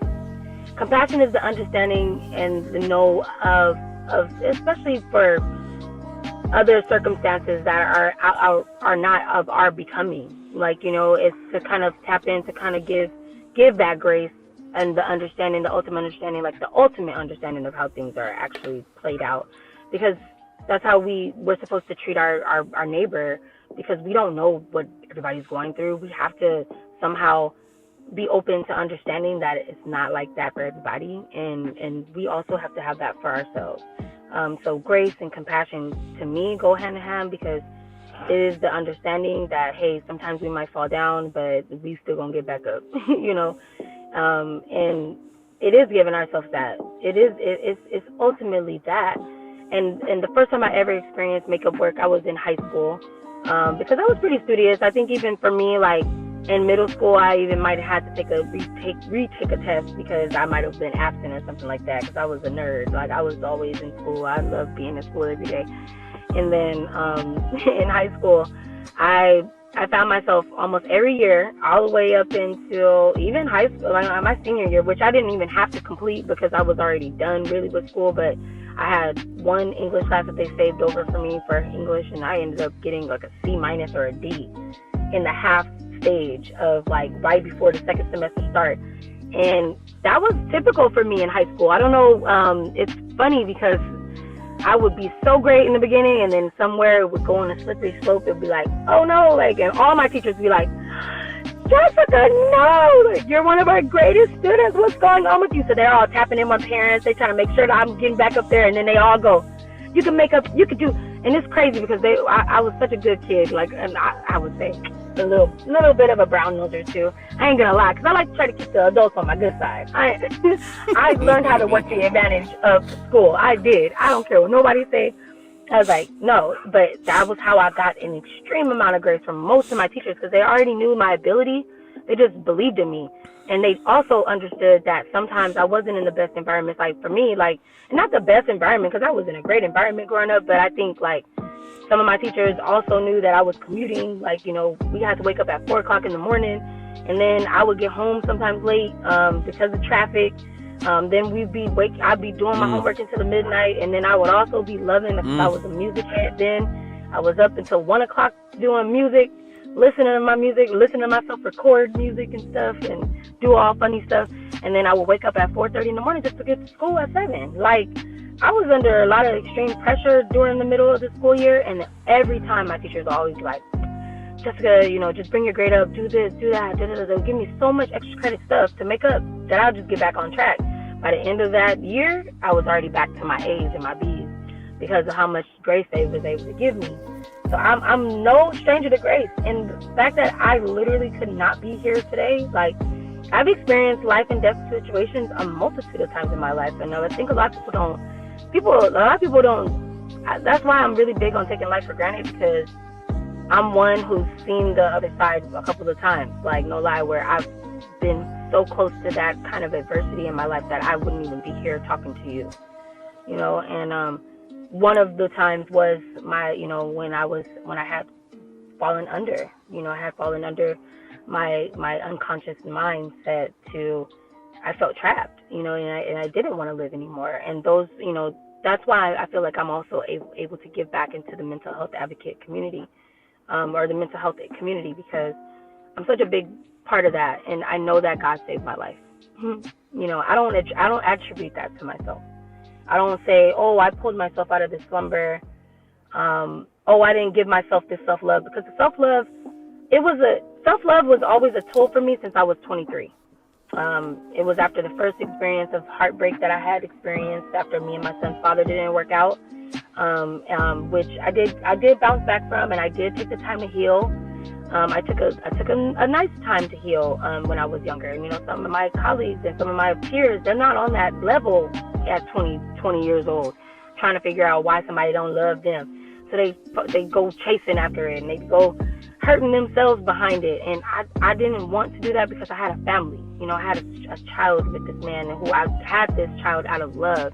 We were in a relationship, and it's a successful relationship, but I realized that it wasn't going to work out. I took the time to give back to myself, give back to my heart.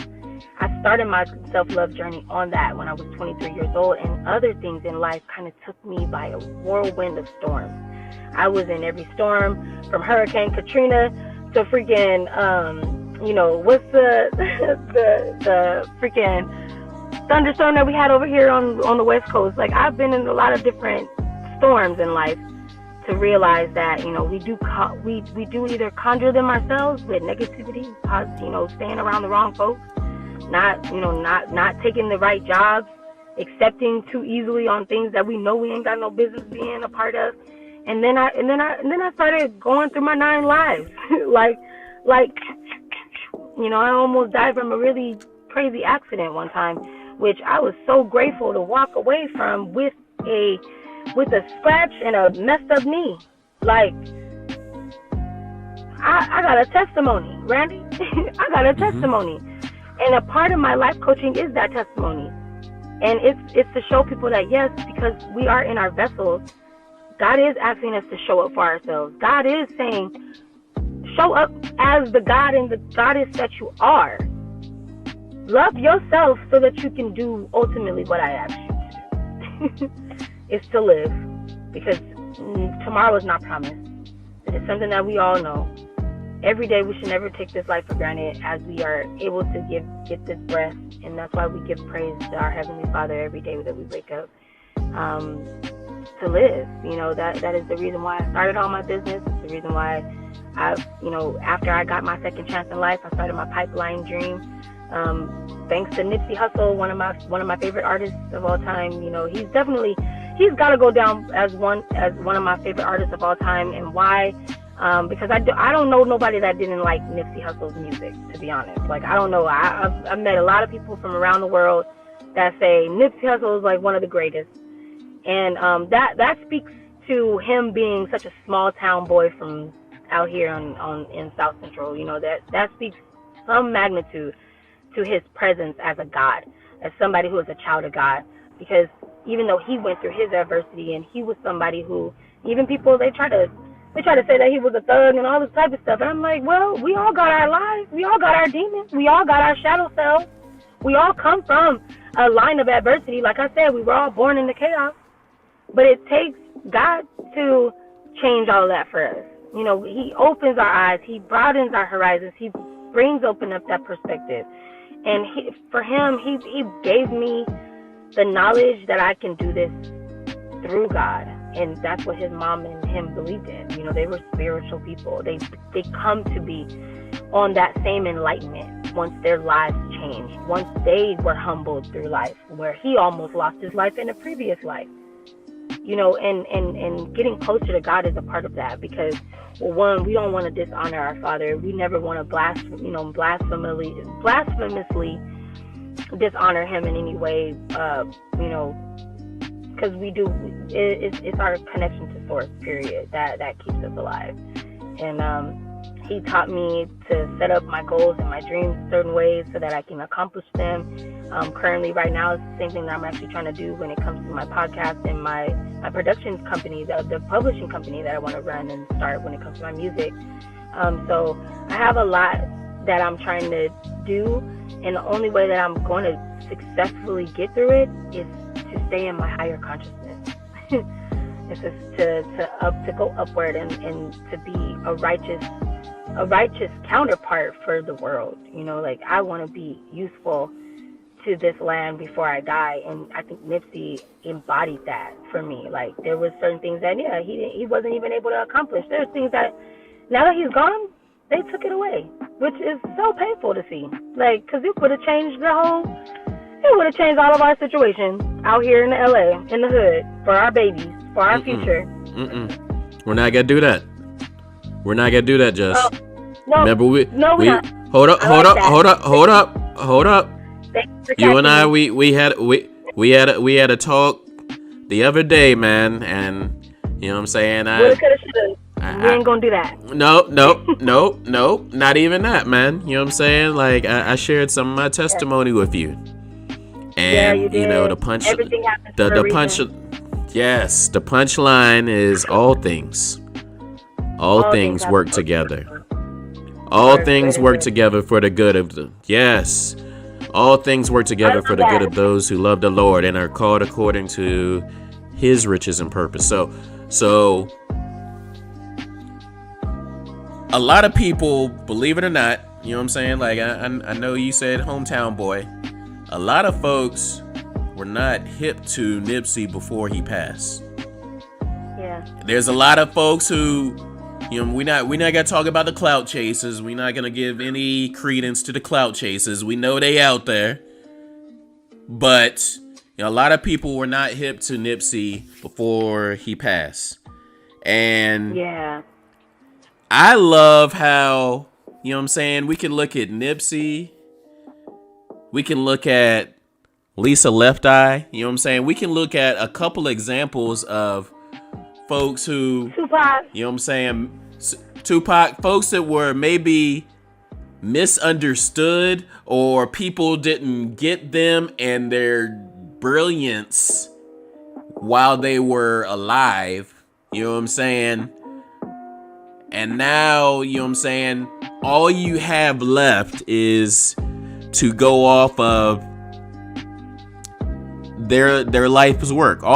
If I want to get a piece of Nipsey now, I can obviously, you know what I'm saying, hit up Slauson, you know what I'm saying, get some TMC. I can take a picture at the mural. I can listen to his music. Anything that he's ever documented, which is awesome, right? Because he had some documentaries, he had some recordings that were taking place, you know what I'm saying, where it took a deep dive into his mindset, into his mentality. You even see some of those things that you're speaking on, Jess, some of those things that you're speaking on, that those things were recorded. So now, all these thousands and millions of people who had never heard of Nip now have an opportunity. His effects have been multiplied in his passing. You know what I'm saying? There are people who we may not see the end of the matter right now, but it is in work. It's working. It's working. Working for the greater good. And not to mention, you know what I'm saying? I ain't mean to make it about this, but you know what I'm saying? Okay. Our people are so amazing, and as you mentioned, you know, resiliency, you know what I'm saying? Like, we're magic. You know what I'm saying? Like, every time, you know what I'm saying, every time they, you know what I'm saying, think that they got us down bad, you know what I'm saying, like, we bounce back. We bounce back. We show another gear. You know what I'm saying? Like, so Right. yeah. I had to jump in on that, man. So, Jess, listen, we like trucked all the way through. We were supposed to take a break. We was like, nah, man, we just gonna keep trucking. You know what I'm saying? The break did not happen. It's okay. I'm good. I don't need an IV. You look like you still going strong. But I wanted to wrap up, you know what I'm saying? Like, if you know what I'm saying? Like, as I wrapped up, there was one thing that I wanted to do, man. It was placed on my heart and my spirit. You know what I'm saying? I wanted you to take a minute. I thought it would be cool if you could just send some love to, you know what I'm saying, our brothers and kings out there, you know what I'm saying, from your heart, you know what I'm saying? And I'm gonna attempt to do the same thing with our sisters and queens, you know what I'm saying? Like, I think it's gonna hit harder, you know what I'm saying, coming from that direction. So do you wanna kick it off? I would take the honor. I'm gonna take the honor to really start off this conversation because I don't want to be long-winded because I know we wrapping up. Okay. But I want to start off with you, Randy. I just first and foremost want to thank you for opening up your platform to me. I know you talked a lot about me and, you know, what you felt like I bring to the table, especially one of the reasons why you felt inspired to have this podcast show with me. But I do want to highlight you as a, you know, an amazing gift of God, you know, amazing man of that has God-like qualities. And I know that you're not perfect and we're not perfect. And that's kind of the segue in what I want to say about our men. We are living in a time we are just judging each other way too much. And from what I've already experienced from you, whether you're going through trials or tribulations, because I am an energy reader, I also know that you are doing phenomenally in the best way that you can. And everybody, that is like my message, is that when we're living this life, it's not to anybody's standards how we get to where we need to go. Because as long as we stick into what God wants us to do with our purpose and our love and our mission, that's what matters by the end of the day. Of course, we're going to be humans and make mistakes because that's exactly what God also said in the Bible as well. But I don't want us to get too caught up on, you know, feeding into other people's, I guess, standards of life or how things are supposed to be, because people could put that pressure on you that you have to be perfect. And my love for the black man is that you are doing the best things that you can do. Like, honestly, like, because I know that there's a plethora of men who are standing by their family, doing the right thing, trying to make ends meet for themselves, trying to put food on the table for their children. You know, just big shout out to the men who are in that mind frame, and then the men who are maybe not. My love to you as well. With Love by Jess means a lot to me, to say that I can love every soul, because every soul can be troubled. And there's a lot of men out there that they're afraid of love. They're afraid to open up to women. And I get it, because and I always want to share my understanding that I understand the male consciousness sometimes, you know, because sometimes most men, they're like, oh, women don't understand. But I'm like, I can't say I'm a man. I don't know what it feels like to be a man at all. Like, there's certain things that y'all got that I'd be like, I wonder, you know, I want to know how that functions. No lie, especially working in the logical mind most of the percentage of the time, without it being about your emotion. And, you know, some men are emotional, you know what I'm saying? But I want y'all to know that there is love there for you. There is undeniable love there for you. And the men who felt like they've been taken advantage of, that they can't win when it comes to women or anything like that, like, try to open yourself up to the love that you want to, like I said earlier, be the love that you want to find. You are who you want to find. You know what I'm saying? So nurture that spirit, nurture that love, and love will be right there on the other opposite end of you. And also, my brothers, I really want to tap in and say, please try to, if you feel like you're complex in a way where you know that some things are just not, and this happens to a lot of us, when we get to that point in life, God will say, Enough is enough. You getting tired of looking ugly. You getting tired of being a shitty ass person. You getting tired of being a womanizer. You being tired of being a whore. You know, and I guess that's not even a great word to say it, but if you're getting tired and you're just filthy, sometimes that's what happens when we self-loathe. It's just like we just get exhausted of being ain't shit ass people. That means it's time to go inward. It means it's time to go find some healing. It is, and that's what I also want to, that's my love offering to my brothers, is to say that it is okay, that nobody's judging you, nobody's looking at you funny. Just go get the help and go start to heal. Because one of the things that I noticed is that women don't have as big of a harder time to step into a psychologist place, or maybe they want to find, because we are really good at confiding in our girlfriends about our problems, where men, they might not want their boys to know about their problems because it makes them look weak. It's not weak. It is a pure fact of self-love that you can give back. And like I said, the moment that you take the time to heal, the moment that you take the time to give and pour back into yourself, you will get that in return. That's the same thing that our mamas taught us when we were kids. I've seen it. It is a gem. It is the one thing. How we want to be treated, how we want to be treated is how we should treat others, and vice versa. It's the law of reciprocity.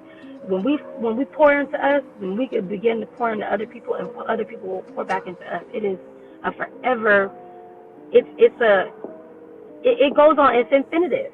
That's how we spread love, and it is to start with you, within yourself, and that's what God wants for all of us, and that's my love message. Because that is dear to my heart. And I'm glad that you said, what do you want to say to my brothers? Because my kings out there, like, I believe in you. I love you. I love you infinitive, and you don't even know me yet. You know what I'm saying? Like, because my mind works on that vibration. Because to give love is to receive love, and even if it's not being received, even if my love is being rejected, I know that it is a seed. Just like the fruit. We were talking about love as being a fruit. Every fruit got a seed in it. How we give that love, we start off with a fruit. We don't just pass off a whole nectarine. I'm giving you the little bit of seed that you need to understand that you are loved. You are loved, and so be loved, and to receive love. You know what I'm saying? So that is my number one message out there. That's what I try to put out into the world. And you are loved, and with love by Jess. I love you guys, and I love you, Randy. Love Definitely. you too. Hey, so thank you for sharing. Let me do this. Let me do this. I gotta do my queens real quick. Let me do my queens real quick. I got you. All right. So I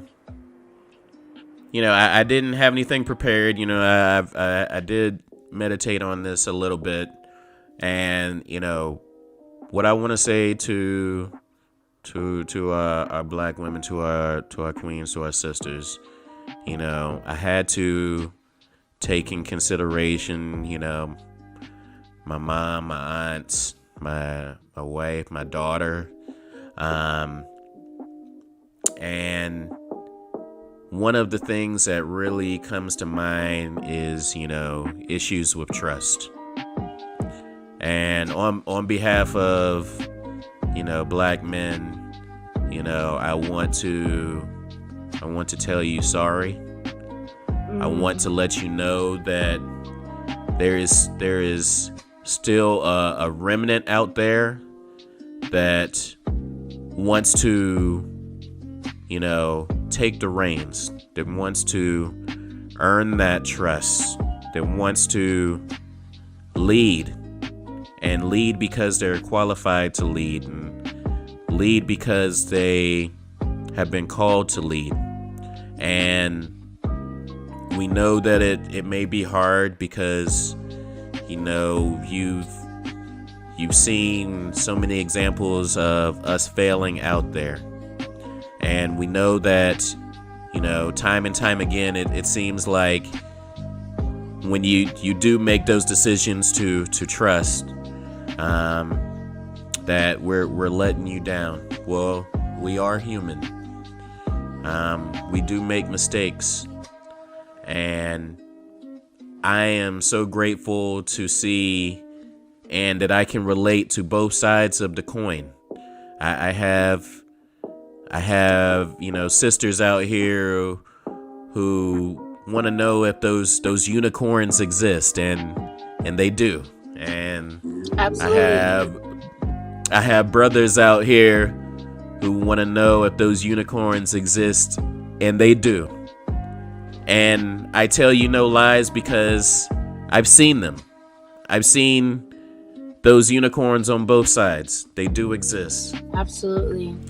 I also, another word that comes to mind is appreciation. We appreciate you all more than we tell you, more than we show you. We are amazed, and it just, it has us in awe at times on what you all are able to balance and accomplish. It's truly amazing. It's I said this word it's magical. We know that black girl magic is a real thing, and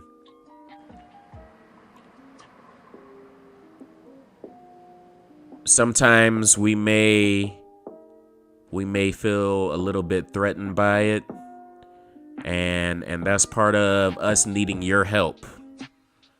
We need your help. Yes, we need each other. Yes, we need let's We need you too, brother, more than you know. let's put whatever this is aside.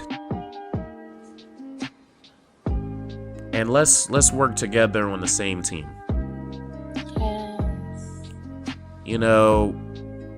Because as dope as we recognize you all are, we're pretty dope too, man. Absolutely. And I don't see any other groups of people who are so much against each other and what we're trying to do and what we're trying to accomplish. And we've still done some pretty cool things, man, but it's time for us to call a truce. For us to turn that truce into trust, and for us to move forward in that love. We love you, Queens.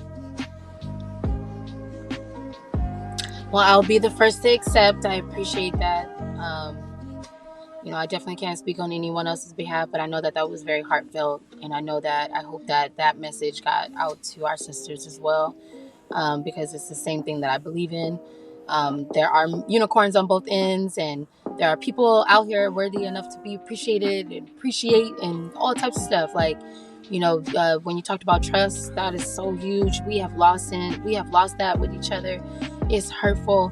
It breaks my heart sometimes, but I'm very committed to bringing back the family, the organization of which is the Black family too, because we have our own community. And that's one of the reasons why we don't see it here in America, because it's so easily to dismantle, because we don't have a foundation, because we are taking too much time spending on chipping away at each other when we really collectively need each other for sure, undoubtedly.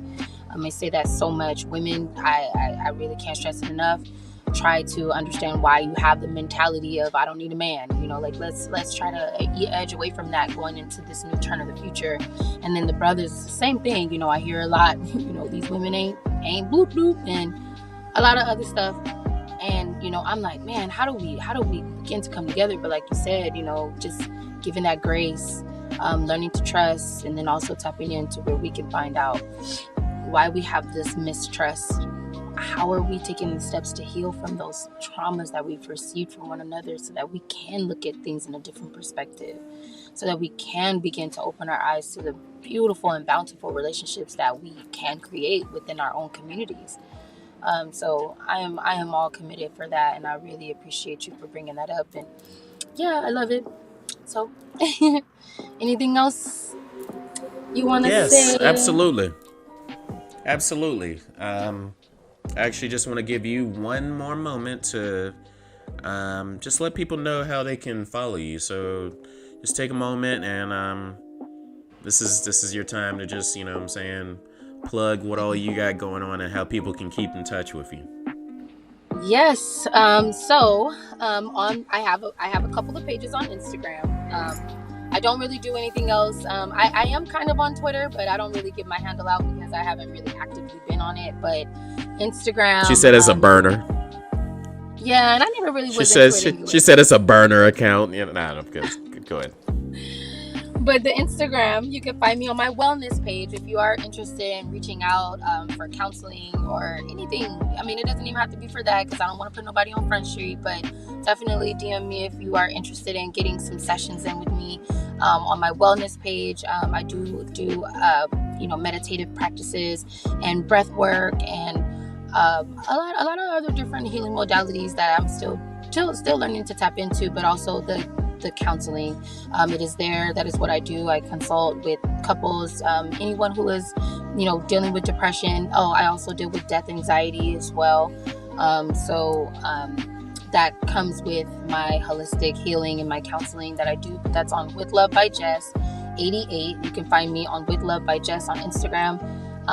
88, like I said, and also on my music portion for all my music heads. I know we didn't get to really indulge into a lot of the music that I do and stuff like that, but I work in the realm of music in all genres.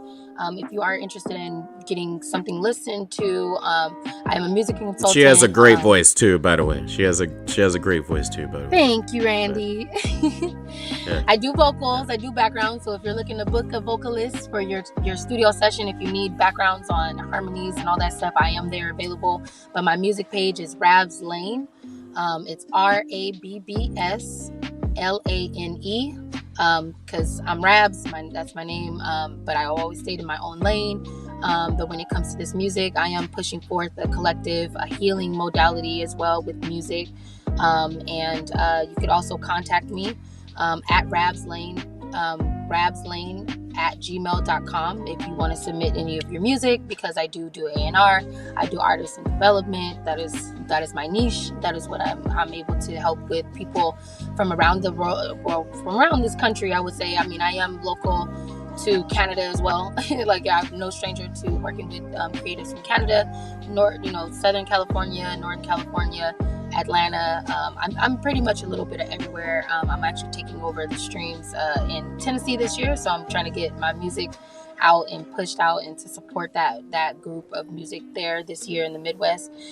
So I'm everywhere. But yep, those are my two handles on Instagram, and you have my email if you guys want to reach out to. So yeah, that's about it. And you mentioned is it Spotify?